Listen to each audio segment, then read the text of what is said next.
ایک طالب علم کا دلچسپ واقعہ۔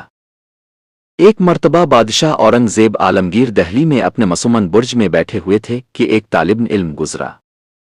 وہ اتنا بکھرا ہوا تھا کہ جوتیاں چٹخا رہا تھا، کتاب بغل میں اور لباس پھٹا ہوا تھا۔ اورنگزیب نے وزیر سے کہا، یہ کون ہے جو جا رہا ہے؟ وزیر نے تحقیر آمیز لہجے میں تعارف کرایا کہ یہ ایسی قوم کا فرد ہے جو علم کا دعویٰ کرتی ہے مگر بیکار ہے، یعنی مولوی کی قوم۔ چونکہ عالمگیر خود عالم تھے، وہ اہل علم کی قدر و منزلت جانتے تھے۔ انہوں نے کہا، اگر یہ سچا طالب علم ہے اور واقعی طالب علم ہے تو تم جیسوں کو بازار میں بیچ آئے گا اور تمہیں خبر بھی نہ ہوگی۔ یہ تمہارے بس کی بات نہیں ہے۔ وزیر نے کہا، حضور، یہ خوش اعتقادی ہے۔ بادشاہ نے کہا، اچھا امتحان کر لو۔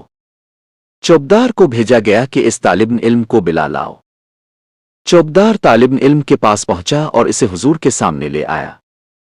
حلیہ یہ تھا کہ کپڑے پھٹے ہوئے، لباس گدالود اور کتاب بغل میں تھی، مگر وہ طالب علم ذی استعداد تھا۔ بادشاہ نے کہا، اچھا امتحان کرو تاکہ میری بات کی صداقت ظاہر ہو۔ وزیر اعظم نے چند سوالات شروع کیے، الجھے ہوئے سوالات جو نہ کتابوں سے سیدھے تعلق رکھتے تھے اور نہ صرف علم سے، ادھر کے سوالات جو آج کل انٹرویو میں کیے جاتے ہیں تاکہ ذہنی فطانت کا اندازہ ہو سکے۔ وزیر اعظم نے سوال کیا، میاں صاحبزادے، یہ جو حوض ہے جہاں لوگ بیٹھے ہوئے ہیں، اس میں کتنے کٹورے پانی ہے؟ ظاہر ہے یہ کوئی علمی سوال نہیں تھا جس کا سیدھا جواب دیا جاتا، اس لیے طالب علم نے ذکی انداز سے کہا، حضور، کٹورا متعین کر دیجئے۔ اگر حوض آدھا کٹورا ہو تو اس میں 2 کٹورے پانی ہیں، اگر تہائی ہو تو 3 کٹورے پانی ہیں، اور اگر چوتھائی ہو تو 4 کٹورے پانی ہے۔ تو کٹورے کی مقدار اب متعین کر دیں، پھر میں بتا دوں گا۔ یہ سن کر بادشاہ ہنس پڑے اور وزیر خاموش رہ گئے۔ یوں کہیے کہ سارے سوال اسی پر لوٹ گئے۔ اس کے بعد وزیر اعظم نے کہا، میاں صاحبزادے، بتاؤ اس زمین کا بشنوہ بیچ کہاں ہے؟ اگر چاروں طرف خط کھینچے جائیں تو وہ خط برابر چلیں۔ طالب علم نے اپنی ذہانت سے کام لیا، اپنی پگڑی اتاری اور زمین ناپنا شروع کیا۔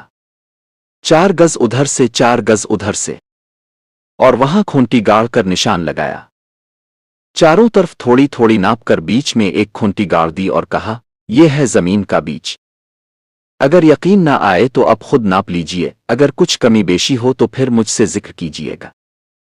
وزیر اعظم یہ بات سن کر حیرت و تعجب سے خاموش رہ گئے، اور جہاں پناہ نے منہ پر رومال رکھ کر ہنسنا شروع کیا اور کہا، اچھا پھنسایا ہے وزیر اعظم کو۔ وہ سمجھ رہا تھا کہ میں اسے چت کر دوں گا، حالانکہ اس نے اسے چت کر دیا۔